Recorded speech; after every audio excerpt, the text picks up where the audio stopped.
नवी उभारी. न्याय देवतेला नमून करतो नवीन सुरुवात.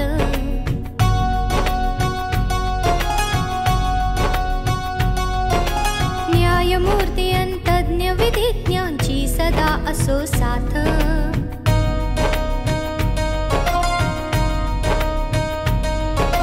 न्याय देवतेला नमून करतो नवीन सुरुवात. न्यायमूर्ती अनतज्ञ विधिज्ञांची सदा असो साथ. नव्या युगाची नवी इमारत. नव्या युगाची